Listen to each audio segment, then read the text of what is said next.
Hello, dear listener. Welcome to my channel, where stories are so scary that only the bravest and most fearless can listen. If you are sure that you are brave enough, subscribe to my channel and I will question your bravery. But before you do, let me warn you, these stories are not for the faint of heart. They are not for people who scare easily. They are for people with ice in their veins and darkness in their hearts. If you are one of those people, then I welcome you. Come closer, listen closely, and prepare yourself for the horror that awaits.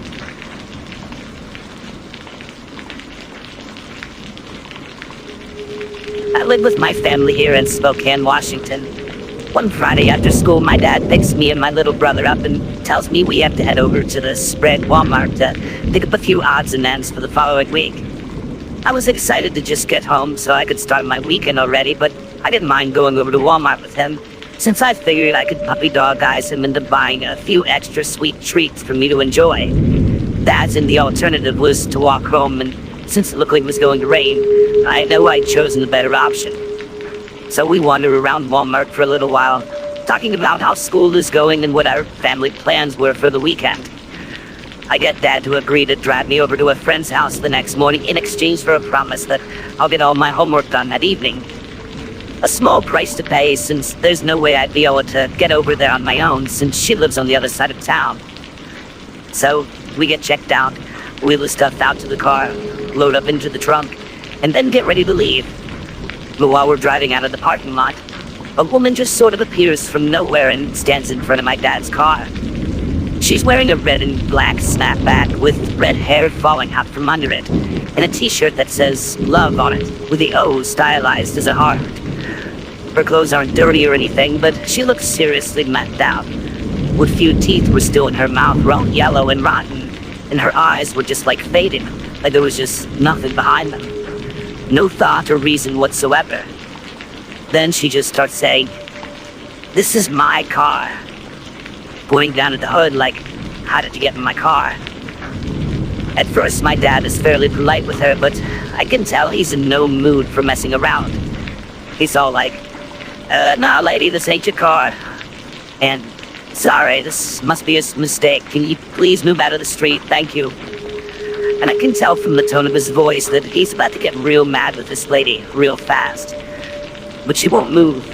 She just stands there blocking our car and says, "This is my car," over and over again. That's when my dad turns to me in the back seat and asks if my phone has battery. I tell him yeah, and he tells me to start recording what's happening in case we need evidence to show the cops. My dad seems to give the lady one last chance to get out of the way, and just loses his temper completely and starts barking at her like, "Get out of the way." The meth head in front of our car then starts acting like she's the victim in the situation, saying stuff like, "I just want to talk. I don't want violence. But I need to know how you got my car." Dad starts screaming at her again to get out of the way, and eventually she does. And we drive along thinking the whole thing is over, and she was just some crazy drugged out meth head with delusions. But the situation doesn't end there. We get to a set of traffic lights further on down the road, and someone else then steps in front of the car. This time it's a guy wearing a dark jacket with short hair and a mustache, like each of those scumbags look like they could have been paid extras on Breaking Bad. He's putting on a similar act to the methed up lady, who managed to catch up by this point. He's all like, "Can you get out? This is my car." And it's about that time I realized this was just a straight up attempt to carjack us. He wasn't like, "Hey, this is my friend's car," and nothing like that. This was obviously some messed up plan that they put together to coerce some naive stranger out of their car so they could just steal it. The guy in front then puts his hand in the inside of his jacket, like he's about to get a gun out or something, but still remains all calm like, "Just talk to me, dude. This is my car. How did you get my car?" Dad turns to my brother Max and tells him to call 911. Max is shaking like a leaf, and he does as he's told, getting his phone out and dialing 911 while my dad is still telling this guy in front of us to get out of the way. But it's not just me and Max that are scared at this point. I can hear it in my dad's voice too. And that really got to me. My dad is tough. Like, to me, he's the strongest man in the world, and up until that point, I'd never heard his voice go like that. It's something I don't think I'll ever forget. So as soon as Max has the 911 dispatcher on the line, Dad takes the phone off of him and starts explaining the situation to the person on the other end. As he's doing this, some guy with a beard, sunglasses, and a blue hoodie then starts walking over to the driver's side. Dad tells Max to lock his door, but because he's on the phone and slightly panicking by this point, he forgets to lock his own side.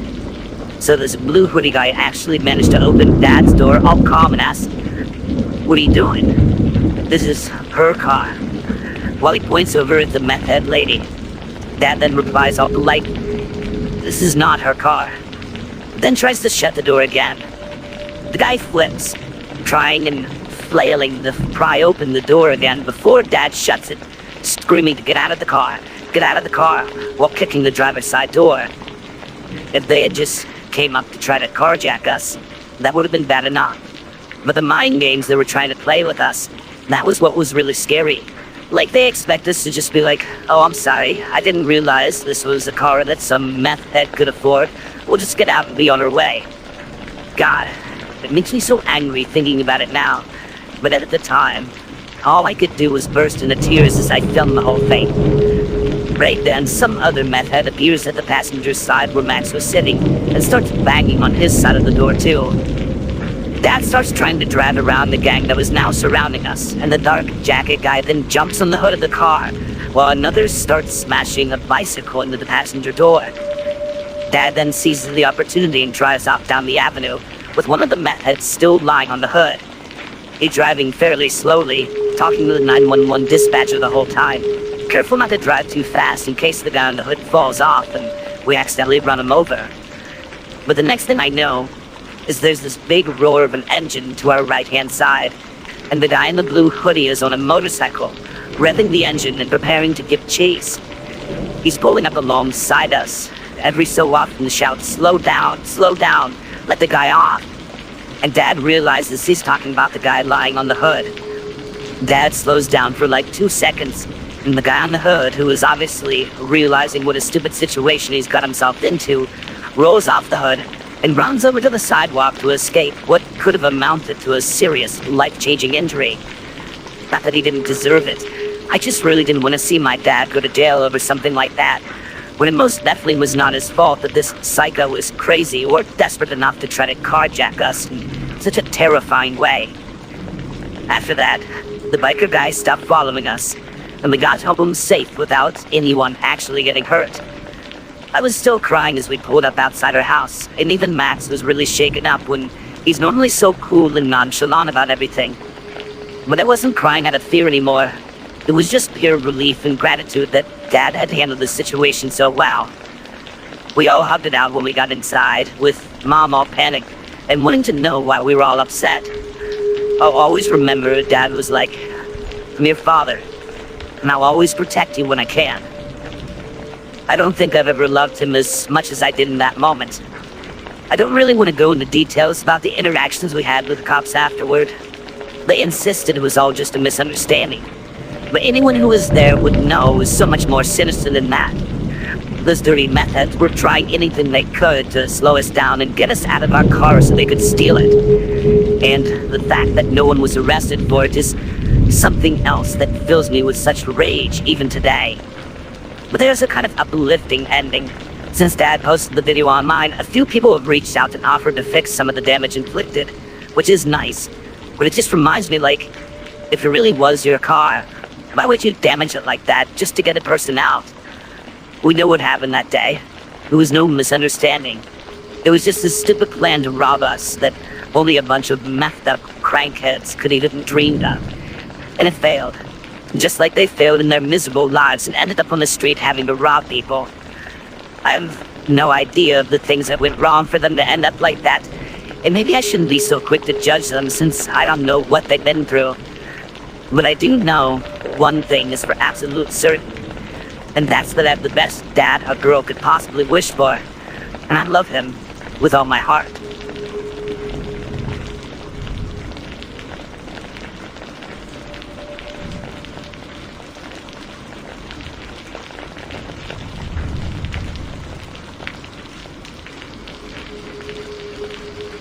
It is 4 in the morning on December 18th, 2012. A 911 dispatcher in Colorado receives a call from Longmount, a community about 30 miles northwest of Denver. 911, what's the address of the emergency? The dispatcher asks in her usual calm and professional manner. 11464. The caller breaks off and goes silent. She is panting, trying to keep her voice as low as possible. I need you to say the address, the dispatcher says, sounding half concerned, half frustrated. I can't understand you. 11464 Hot Springs. The caller replies. Her words are followed by a strange series of clicks coming from her end of the line. Okay, the dispatcher asks. I'm going to need you to repeat the address just once more to make sure I have it right. But the caller doesn't repeat the address. Instead, she begins to cry out in a voice that is flooded with terrified pleading. No, no, no, please, no. A loud crack can then be heard from the caller's end of the line, followed by a deep thud, then another loud crack. The dispatcher keeps as calm as possible, asking if the woman on the other end is still there, but she does not speak again. Instead, the next voice to be heard on the line is that of a man. Hello? Okay, this is 911, the dispatcher says. What's going on? I just shot everybody. The man replies in a matter-of-fact tone. You just shot everybody? The dispatcher sounds shocked and outraged. Yeah, the man confirms. Okay, what is your name? The dispatcher asks, a hint of fury in her voice. Pablo Sanchez, comes the reply. How many people did you shoot? 3. Pablo says, sounding almost impressed with his own ability to murder. You shot? Who did you shoot? The dispatcher is so taken aback she can barely get her words out. My ex-girlfriend, Pablo replies. She was cheating on me, with Roy. He talks as if everyone knows who Roy is. Okay. The dispatcher begins a flurry of typing, trying to dispatch the police officers to the address as quickly as physically possible. And, so, I'm gonna shoot myself right now. Pablo says again with a disturbingly matter-of-fact tone. Pablo, I need you to stay on the phone with me, okay? Just wait until we get there. The dispatcher pleads. There is a brief silence, more panic typing. Pablo? The dispatcher asks. Yeah. Just stay with me, okay? Do not shoot yourself. Okay. Pablo replies, sounding as if though he might just be coming back from the break. Tell me exactly what happened. About 6 months ago, I caught my girlfriend cheating on me. Pablo begins to explain.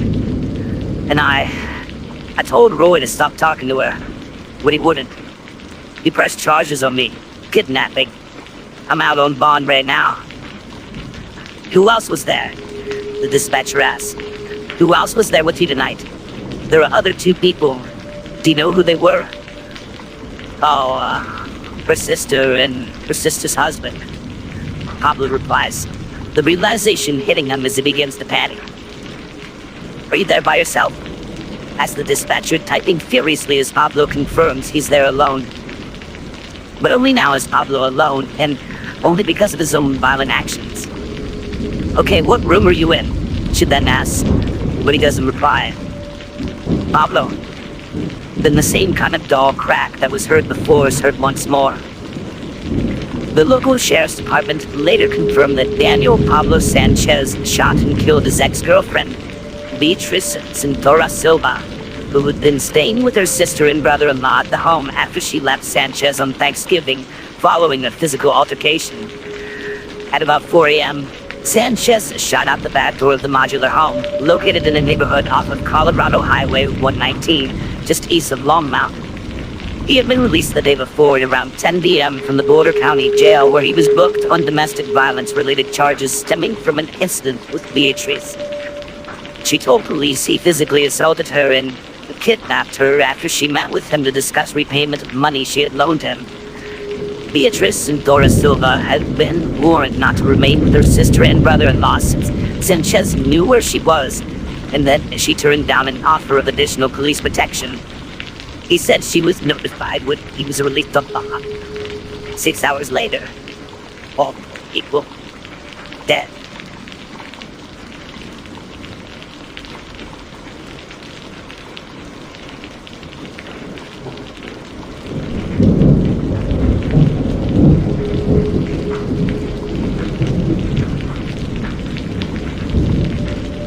I work at Walmart, and as many of you might know, a lot of our stores have associates managing the front entrance to ensure that all customers that enter the store are wearing masks.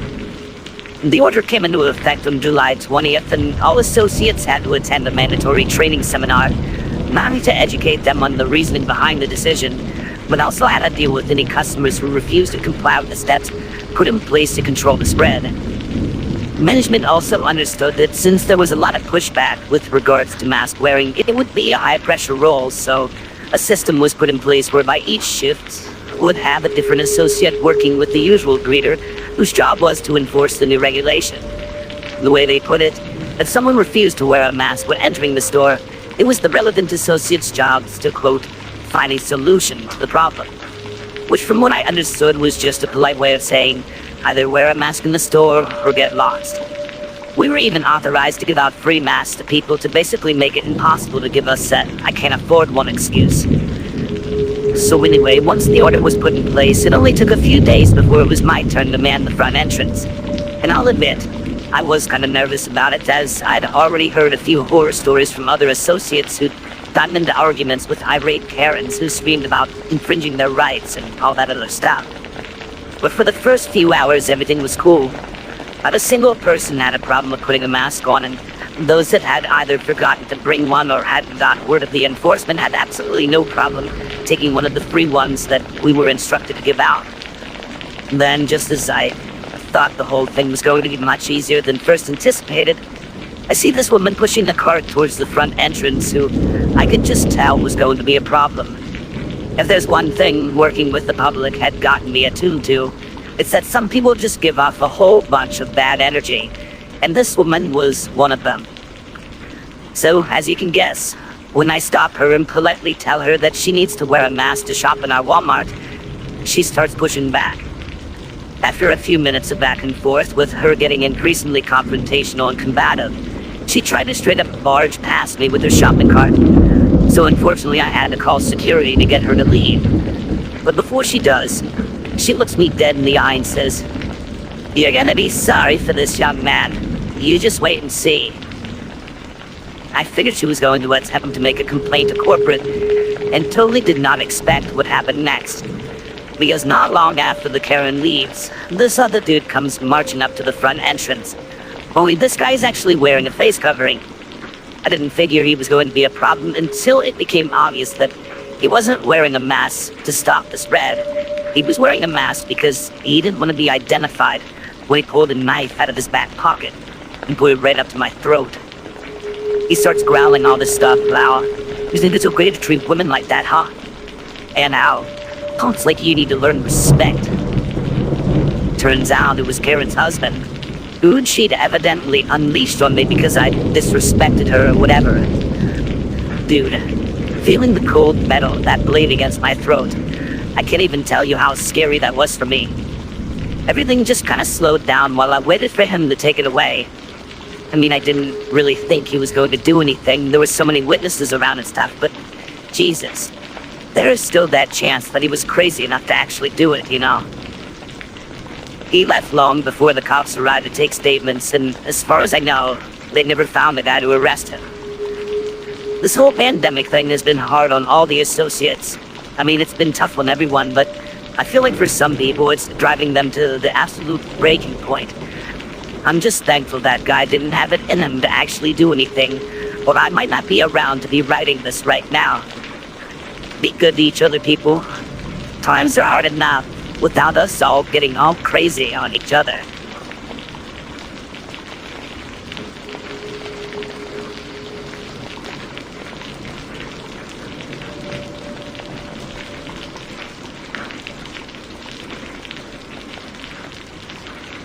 My name is Teresa, and I work as a 911 dispatcher here in Michigan for 8 long years. The job has its perks, and the pay was pretty good, because $22 an hour was nothing to sniff at for someone like me, Someone with absolutely nothing in the way of college prospects. It turned out that all I needed to apply was my high school diploma, a willingness to knuckle down and soak up the on-the-job training, and the will to listen to some of the most haunting, terrifying things that anyone could possibly hear. The first two came relatively easy, the last one not so much. But after a while, the mix of mundane, my neighbor's dog barked at me kind of nonsense, and the adrenaline-soaked lives on the line kind of calls made for a weird dichotomy. I mean, you never really wanted to hear that someone's home was being broken into by a man with a fire axe, intent on murdering them. True story, by the way. Or that someone's kid had been electrocuted by sticking a fork into an electrical socket. Also a true story. But whenever someone called up in a panic and you geared up to save lives, only to find out that they had seen some teenager graffiti in alley somewhere, you just wanted to find that person and slap them before making them eat their cell phone. Just over 50% of all the calls were something we could actually act upon. A medical emergency, a fire, some actual violent crime or something. The other 40% were just non-events. People of diminished capacity, or Karens, as I suppose you call them these days, who'd never really contemplated just exactly what was their business and what wasn't. But the other 10%, maybe even less than that, were things that would keep me up at night if I didn't self-medicate with my preferred cocktail of double V's, 3 double vodkas and 2 Valium. I honestly don't want to talk about most of those calls, the ones that made horror movies more like comedies.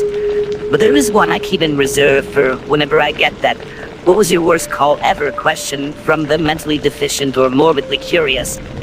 And this is how it went. So I get a call popping up on my screen one cloudy Saturday afternoon. I answer it with the same old 911, "what is your emergency?" line that sometimes I thought would end up getting chiseled into my gravestone. Only I don't hear a thing on the other end of the line. Now, we get way more accidental calls than you might expect. Even before they brought out smartphones, they had those newfangled emergency tap features. We used to get a fair amount of accidental 911 calls just from what is sophisticatedly known as mud dialing. These are irritating at the best of times, not just because they take up much needed line space, but because sometimes people call 911 when they're in an emergency in which they're unable to speak. So naturally, when we get these kinds of calls, we either have to call back to ensure an emergency isn't in process, or take the time to trace the call before sending out an officer or two to confirm that everything is fine. But anyway, there I am, parroting "hello" down the line, before letting out a sigh when I start to suspect that this is yet another butt-dialing event that is going to take up valuable time. Yet just as I'm about to hang up to initiate a call back and a possible trace, I hear this tiny little voice on the other end of the line. I couldn't quite tell if it was a little boy or a little girl, but they were young, really young, no older than about 4 or 5 years old. "Hello?"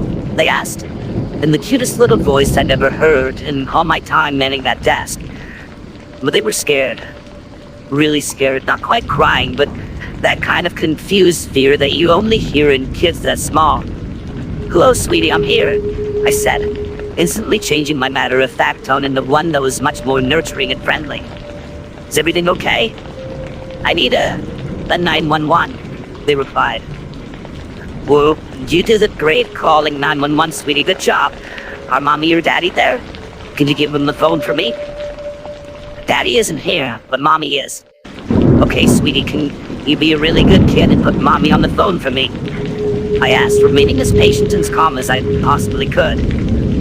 There was every chance this was just some kid being silly, but something in their little voice made me think otherwise, and I was right. What they said next is something I heard over and over again for months after. "Mommy's eye fell out." I paused, hoping I misheard her, praying I'd misheard her. "What was that, sweetie?" "Mommy's eye fell out."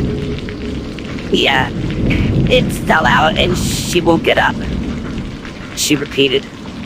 I slowly pieced together a mental image of what she was seeing in my head. When it came together, I felt sick, like physically nauseous. I was pretty sure I was listening to a child being traumatized in real time. Yes, I've had worse calls. More violent calls. Calls where I've literally listened to a person lose their life on the line. But for some reason, hearing that kid describe what I imagined to be her dead or dying mother, hearing that kid's innocence being burned away by whatever horrendous image she was seeing, that was all so much worse. Sweetie, do you know where it is you live at? I remember asking the kid. There was a slim chance they knew a street name or a neighborhood, but I commenced a call trace all the same. We needed the cops out there double time to get her away from whatever she was seeing. Yeah, she replied. I live at home. With being a home phone, the trace took seconds, and I kept them on the line while I directed the nearest active unit of cops onto her location. Sweetie, do you know what happened to Mommy? I asked her. My number one concern at the time was that someone had actually attacked their mom, and whoever that was might still be in or around the home with the potential to hurt the kid. Mommy and Daddy were shouting, they replied. Okay, I need you to not look at Mommy anymore. Can you do that for me, sweetie? Yeah. I want you to turn away from Mommy and look at something else. Do you have a stuffy or anything else that you'd like to look at? I have Olaf, she replied, which I'd later learned was the snowman character from the movie Frozen. Okay, I want you to stay on the phone with me. Look at Olaf. I tried everything I could to keep them from looking at her mom, asking them to describe Olaf to me in as much detail as possible, and asking question after question just to keep their little mind occupied. I kept talking until I heard the cops were on the scene. They had no problem getting into the apartment in question because apparently the door was left wide open. The kid, who turned out to be a little girl just 4 years old, is taken to child services, where she is now on the verge of entering the adoption system. Hopefully she'll find a family that will care for her and give her the happy, stable life that she so richly deserves.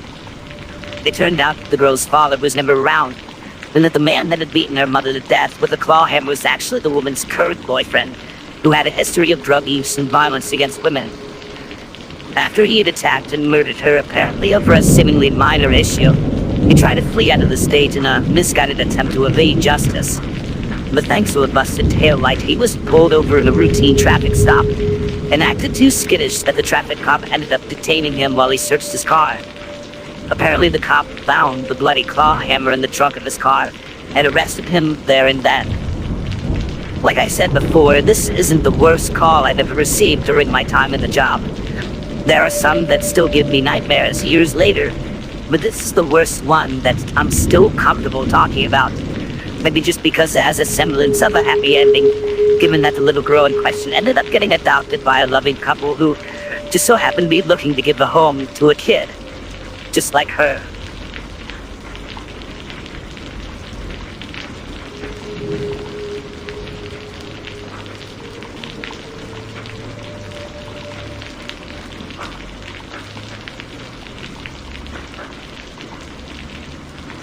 This is the story of the single most terrifying thing that's ever happened to me, and all my 26 years on this earth, and how it took place in the Walmart parking lot, and how it's pretty much completely my fault it happened in the first place.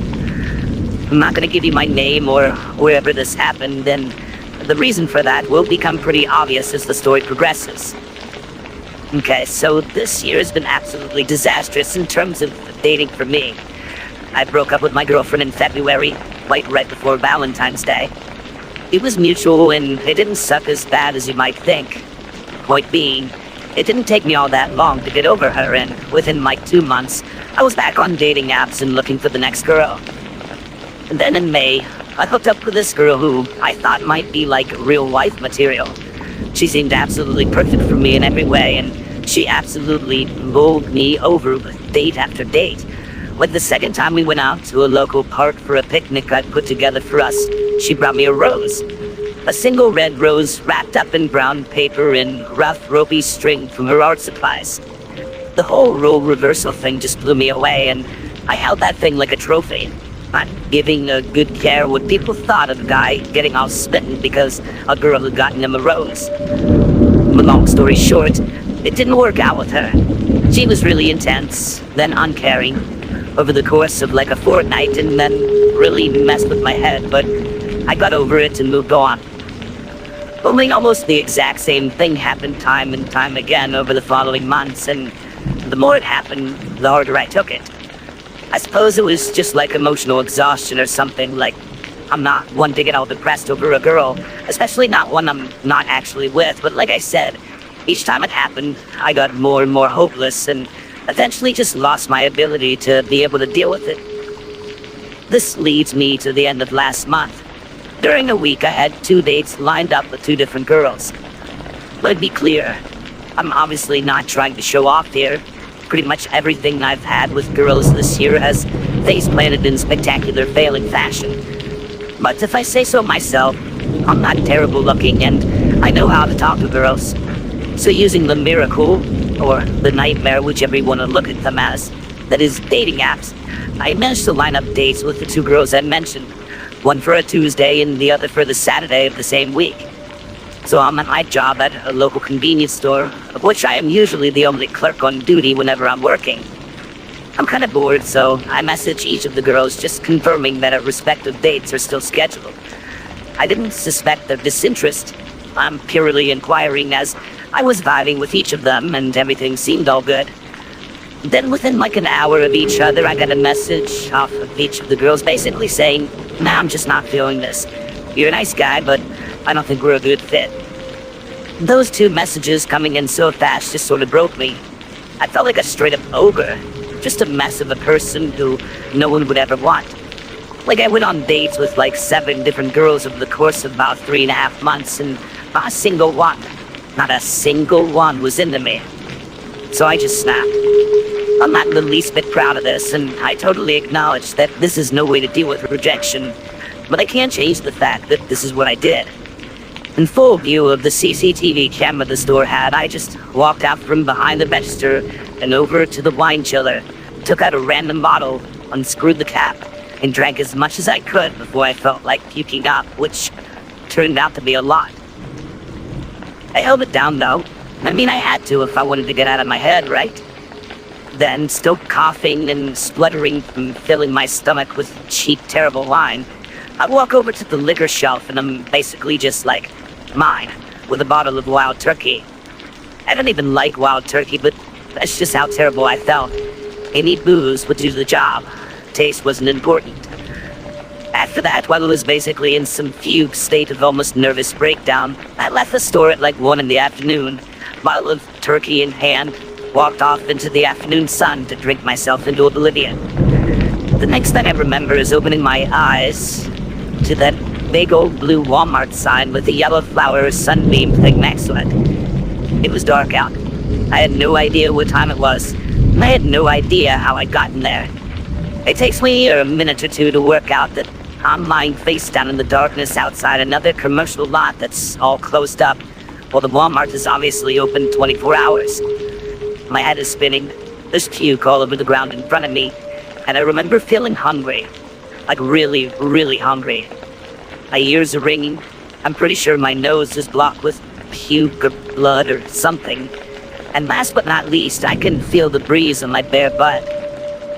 For some reason, I'd seen it fit to either pull my pants down or take them off altogether. I couldn't remember which. Or at least, that's how I thought things had gone down. Until I felt this tugging feeling near my knees. I craned my neck to look behind me and I see that there is an actual drug addict / alcoholic looking dude back there, tugging my pants down while he's kneeling over my legs with his wiener out, getting ready to, well, you can guess what. I don't need to say it. And I'm sorry if there wasn't any kind of trigger warning on this, just writing the R word is just a bridge too far for me right now. So that's how I ended up fighting a homeless guy who was about to essentially have his way with me, rolling around the parking lot of a Walmart at like 2 in the morning with my pants down. I don't want to get into too much detail because I don't think I could honestly say what little I remember from the time without this post getting removed or whatever, but it was a horror movie. A pure horror movie. Like I was fighting for my life, and I mean that with every fiber of my being. I fought like an animal because I'd never known a feat like that could even exist. Like, I don't mean to sound melodramatic, but that would have been a fate worse than death for me. death is nothingness in my mind, but if what he wanted to do with me had actually gone down, I'd actually have to live with it for the rest of my life, or rather, what little life I could bear to live with after something like that. Anyways, it took me a while of struggling, biting, throwing elbows and knees, but I left that guy on the concrete in a terrible, terrible state. Yet, I'm sure you agree that it's exactly what he deserved. That's what everyone who tries to do something like that deserves, and that's truly what I believe. I don't know if he died from that beating I gave him once I managed to get the upper hand. I certainly didn't see anything about it in the news the next few days. No mention of a body or anything like that. The fact of the matter is, I'll never really know what happened to that homeless guy. Only that I managed to escape something well and truly horrific. I should make it clear, too, that this is something I've never told my family or even my closest friends. I've thought about talking about it with them a lot, actually, but I just don't quite know how to start that kind of conversation. Same reason I've never sought actual professional therapy about it.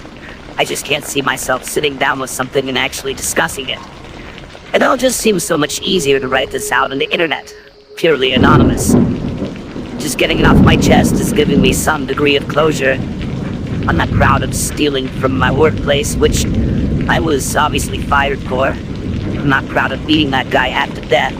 I don't think it makes me sound like some kind of hardcore cool guy, and I certainly didn't feel like one at the time. I was scared to death. If anything, this should serve as a warning to people to deal with their problems in a way that isn't so destructive, and especially not to use drugs or alcohol as a way of self-medicating, because that stuff only ever has the capacity to make a situation infinitely worse.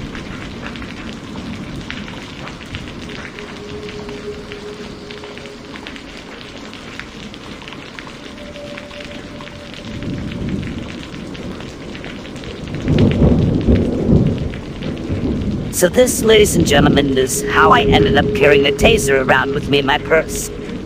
We're going back like 10 years here, but my first real job outside of helping with my mom and dad's home business was in the local Walmart.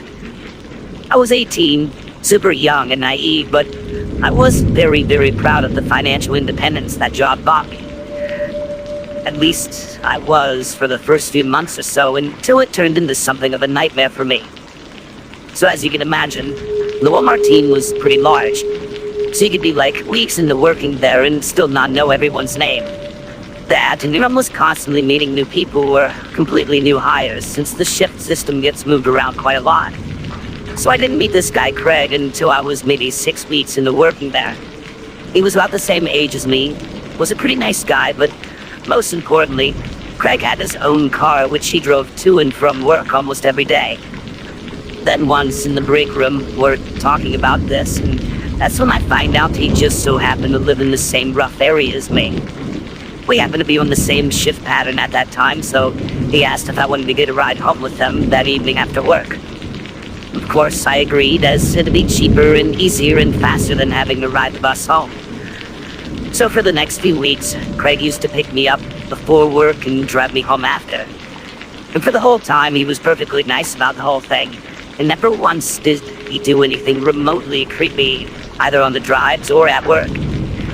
He was pretty much the model employee too, from the looks of things. All the other associates liked him, and the whole time I worked there, no one ever had a bad word to say about him. Only one night, after he drives me home and pulls up outside of my house, he asked me if we can talk about something. So I say sure, and ask him what's on his mind. Craig then asks if I had a boyfriend, and I immediately become uncomfortable. I've always been kind of shy about that sort of thing, and talking about romantic stuff directly just causes me to lock up and get really anxious. But I told him the truth, that no, I wasn't seeing anyone. But I'm dreading where the conversation is headed, because as much as I enjoyed his company, and thought he was very generous for driving me around so much, I just didn't like him like that. So then he asked me if I wanted to get coffee with him when we both had some time off.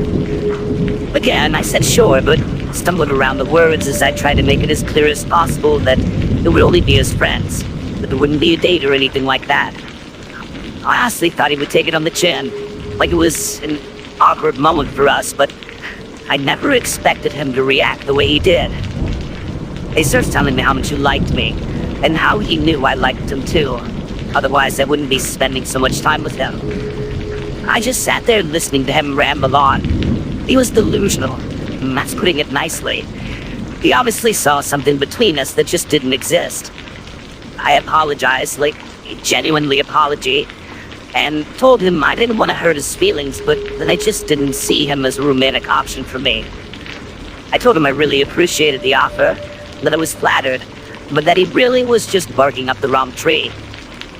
Then he locked the car doors. I can't even really describe how horrible I felt in that moment, how I had totally misjudged what kind of guy he was. I tried to open up the passenger door, but obviously it wouldn't open. And in a voice that I know was just racked with fear, I asked him to unlock the doors. He didn't say a word in response. He just gripped the steering wheel in anger for a minute or two as I kept asking him to unlock the door so I could get inside my house. I said I was sorry over and over again and begged him to just calm down and let me out. But he burst into some tirade about me wasting his time and taking advantage of him, that I had led him on and how wrong that was for me to do. He said that I owed him, and that's when he put his hand on my knee. I just froze. I didn't know what to do.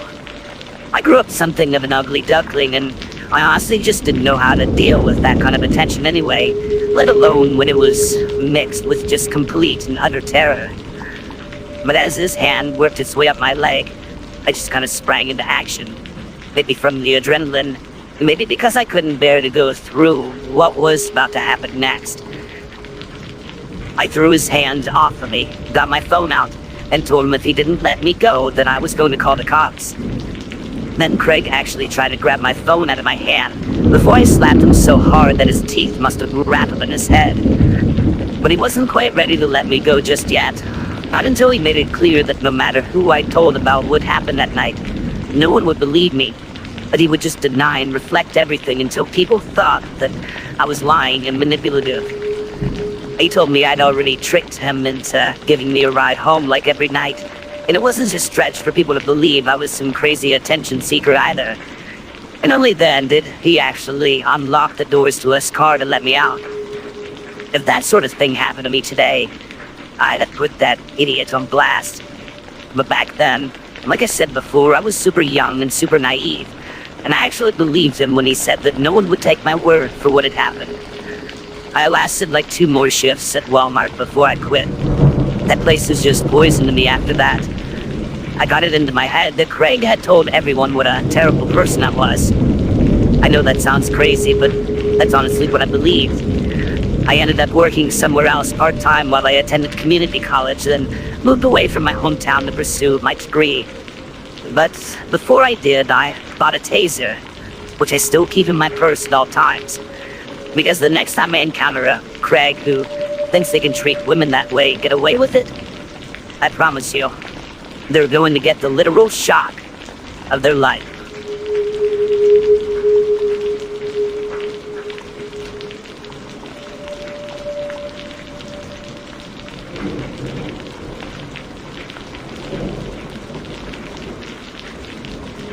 I've been shopping at Walmart for pretty much my entire life. Like even when I was a kid, I'd go along with my single mom on trips down to the supercenter like once or twice a week. So as you can imagine, I've seen my fair share of weird and scary stuff go down there. From associates having straight up fistfights in the parking lot, to people going to the bathroom in the aisles. But one single incident stands head and shoulders above the rest for me as the most terrifying thing that ever happened to me at a Walmart. Like my mom before me, I too became a mother at quite a young age. It started as a stupid mistake at a college party where a broken condom turned into me having to consider terminating, but I decided to keep the baby and it was the best decision I'd ever made. With my mom's childcare and financial help, I could still continue my studies, and now I have a wonderful young son that I consider an absolute blessing. If I could go back and live my whole life again, I wouldn't change a single thing. Then, in 2016, something happened that rocked the small town I live in. A kid went missing from their elementary school. Teachers saw the kid leaving hand in hand with a woman they recognized as not being the child's mother, but didn't report it, assuming the woman was a nanny or something. Missing posters went up all over town. Vigils were held. The mom made a tearful appearance on TV begging for anyone with information regarding her kid's whereabouts to please come forward. But no one did. A week later, the kid's body was found buried in a shallow grave over in some woodland just outside of town. The entire population went into mourning. It was absolutely horrendous, and I considered just how easily it could have been my kid that just up and disappeared, only to turn up dead a short time later. No arrests were made either. Local sheriffs urged us to report any suspicious behavior to them immediately. I remember they even listed little things that we should consider as suspicious, such as a guy shaving who normally maintained a beard, people parking their cars in garages who normally parked in the street. For all intents and purposes, the killer was still at large, and the whole town was rife with paranoia. A few weeks later, I took my son down to the local Walmart with me to do some shopping. My mom wasn't always available to babysit, and this was back when I couldn't always afford a sitter to look after him, so I had very little choice other than to take him down there with me. This was at a time when he was way too big for the baby seats they have in the shopping carts, so I had to just keep him by my side as I wheeled the cart around to get the grocery shopping done. Now, if there are any parents reading this, you'll know of the pure nightmare that is passing the toy section in the store when you have a young child with you. It's like herding cats. They just run off all wild, and you pretty much have to just wait until their attention span dwindles before you can get them moving again. So I have to pretty much bargain with my son that if he's extra good and follows me around the store like a good boy, we'll go back to the toy section when we're all done and I'll buy him something. He smiles and agrees, and we're back on our way again.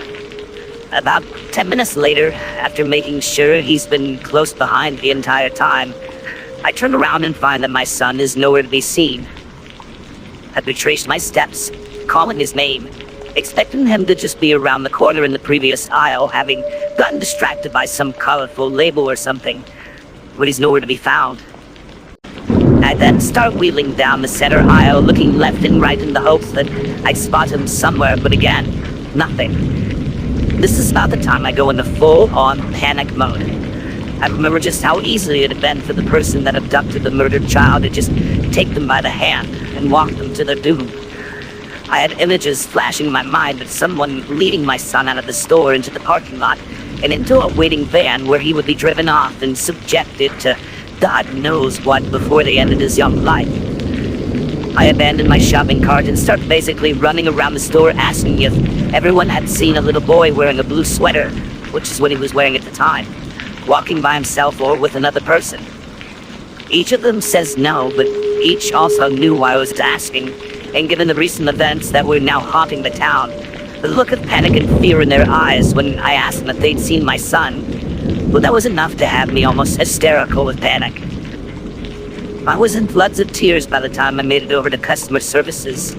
I could barely calm myself down to tell them what the situation was, realizing that my inability to properly communicate what the problem was only meant that more valuable time was being wasted when I needed my son found alive and well as quickly as possible.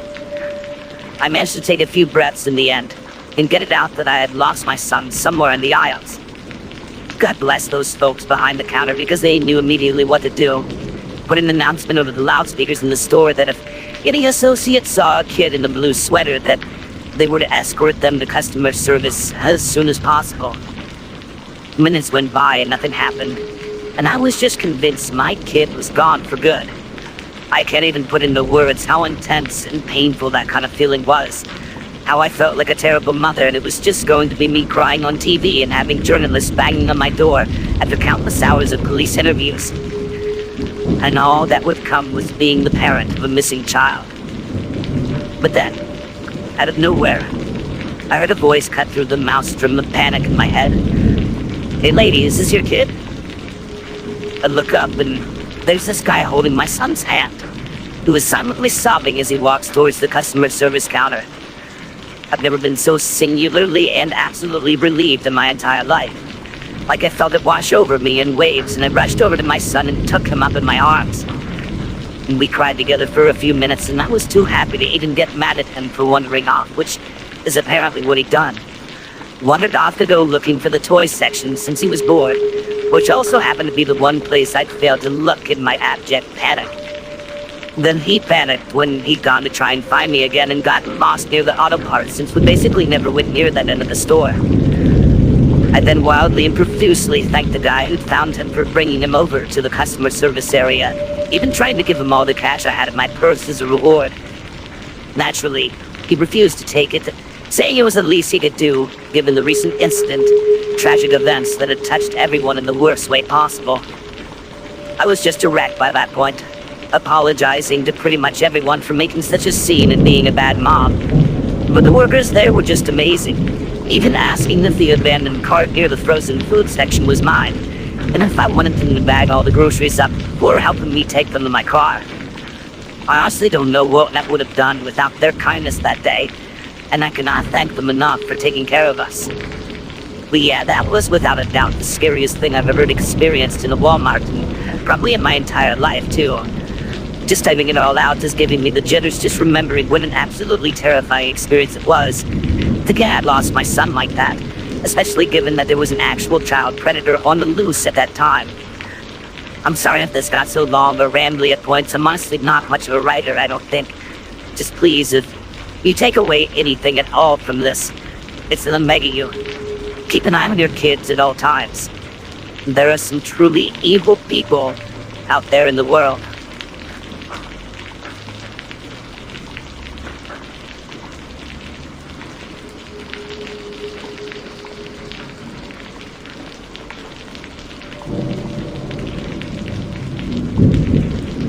In January of 2008, a 911 dispatch center in Detroit, Michigan received a terrifying call from a cell phone somewhere in the city.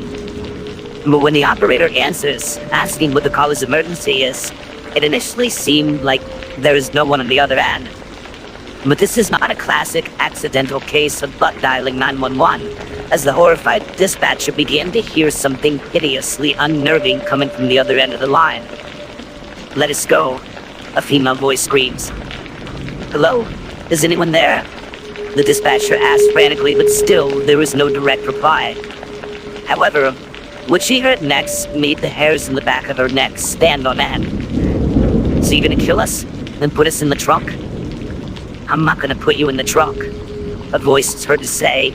It's a gruff male voice full of malice. "Then what about afterwards?"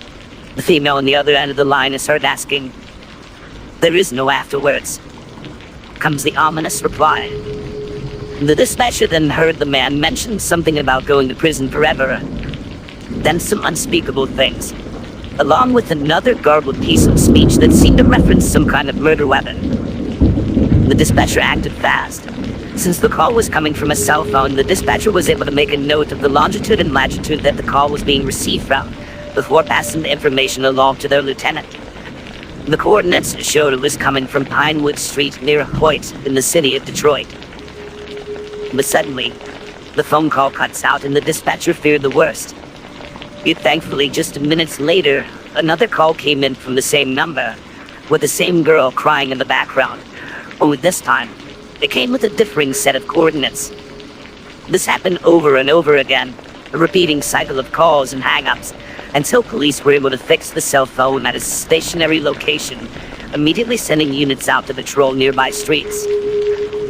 "I'm not trying to sneak out," the same girl screamed in the background of yet another call. "Don't punch me, please. I'm sorry. Just please don't hit me again." The dispatcher who received the call worked frantically to relay as many details as was possible to nearby units, listening intently for anything that could end up saving the girl's life. But all he can hear is a girl screaming over and over again, as if suffering through an ungodly amount of pain. Then suddenly, "Switch off the hazard lights! Switch off the hazard lights!" the male on the other end of the line begins to roar.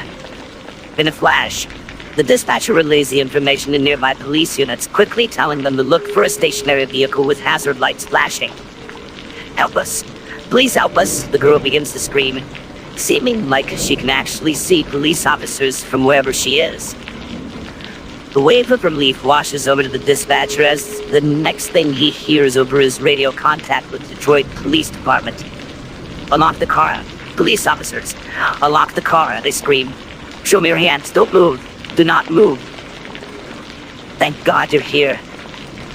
"He was violating us," the girls are heard to sob. There's a brief scuffle as the kidnapper is put in the cuffs, while the dispatcher listens the entire time. One of the girls had managed to call 911 while keeping her hidden cell phone in a pocket to hide the fact that she'd attempted to contact emergency services. This has helped guide the police onto their location, possibly saving their lives. Alright, I think we got this under control, an officer is then heard to say, "Thanks, dispatch." Then both the radios and the cell phone go quiet. East Point and Detroit police took the suspect, a man by the name of Derek Smith, immediately into custody. Smith had apparently only just gotten out of prison just a few months before, after having served a prison sentence for assault. The two women the police found kidnapped in his vehicle were actually sisters who said that they had met Derek Smith that very same evening at a local nightclub. And it was down to the quick thinking of one of them, as well as the actions of the 911 dispatcher that received their call, that their torturous kidnap and assault was cut short, before Smith had time to do any permanent injury. It's an ironic twist that today's seemingly intrusive surveillance technology is not always used for society's detriment, and the same technology that can be used to infringe on human rights can actually be used to preserve human life as well.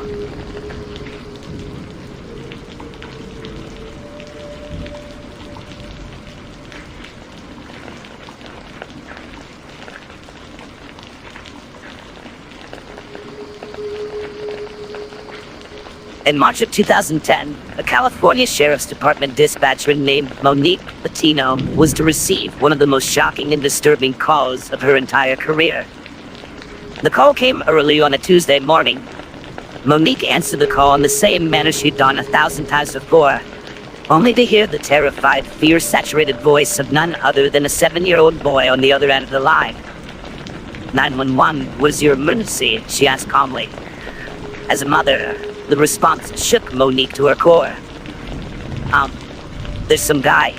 He's going to kill my mom and dad, can you come? The little boy asked, his voice wavering into a terrified wail as the horrific realization hit him. Can you come really fast? And bring some cops, a lot of them, and bring soldiers too. Monique was the mother of 2 young children herself, and despite the fact that the child's terrified cries screamed through her head like nails on a chalkboard, she remained calm and professional, immediately dispatching nearby units of police to the family's home. Listen to me, she said to the young boy. Take a breath. I already have the police coming.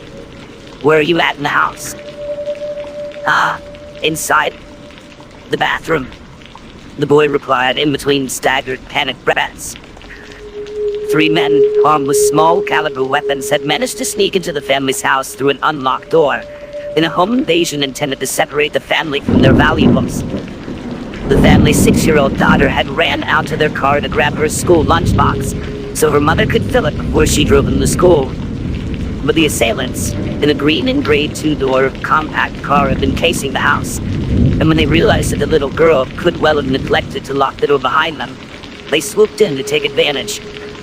But the 7-year-old boy named Carlos had acted fast. He grabbed the family house phone, then his younger sister, and rushed into the upstairs bathroom, locking the door behind him before he called 911 to seek emergency assistance. But as young Carlos was in the process of saving his family from the horrendous, violent ordeal, one of the gunmen overheard him talking to the 911 operator and began to break down the door to the bathroom, slamming his boot into the thin wood over and over again. Just hearing them scream and cry for help, she later said, I just felt their fear through the phone. The sound of the 2 young children's screams as the evil, callous criminal began to smash his way into their apparently protected space is frankly the stuff of nightmares. However, when the home invader finally broke his way inside and saw the phone in the young boy's hand, he realized the situation. That little Carlos had the presence of mind to actually call the police, instead of simply cowering in the family bathroom, hoping to stay hidden. He panicked, calling out to his fellow criminals that the cops were probably only moments away from arriving on the scene. The trio then scampered without taking a single valuable item from the family home, or harming any of the family they had subjected to such a terrifying experience. However, unfortunately for the family and for law enforcement, the quick reactions of the home invaders meant that They were never found or arrested for the crime, and are horrifyingly enough still on the loose today. When a news conference was held to commemorate the young man's brave actions, 7-year-old Carlos told a large congregation of reporters that he had managed to remain calm during the harrowing ordeal because his mother used to make him practice dialing 911 in case of emergencies. At the press event, Carlos, who proudly sported a Los Angeles County Sheriff's Department baseball cap, gave a huge hug to the 911 dispatcher who had handled his call. Monique Patino went on to call the boy her little hero, as she intermittently wiped away tears of joy from her cheeks.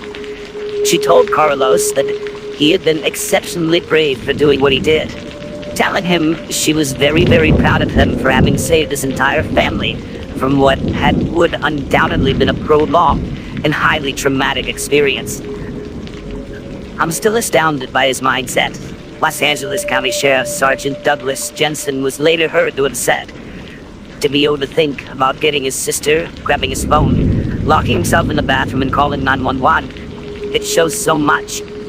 He did a fantastic job, better than most adults, he added. And the whole episode offers a valuable lesson to parents everywhere. Teaching your kid how to dial 911 in case of an emergency is something that is not only prudent, but might well save your life one day. As terrifying as it is to hear the 911 call of this incident, which is freely available on YouTube and on various California news websites, hearing just how brave that young Carlos is to act in the way that he did is frankly inspirational. But we should also keep in mind that the toll these kinds of calls take on the mental health of the nation's 911 dispatchers cannot be underestimated. So please, take a moment to be grateful for all that they do to keep ourselves and our families safe.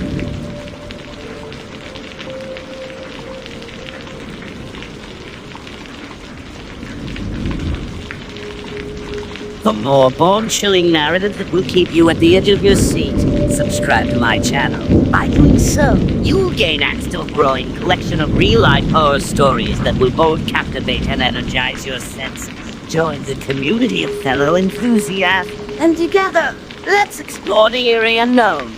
Subscribe now, and prepare for more terror-themed true tales that will leave you craving more.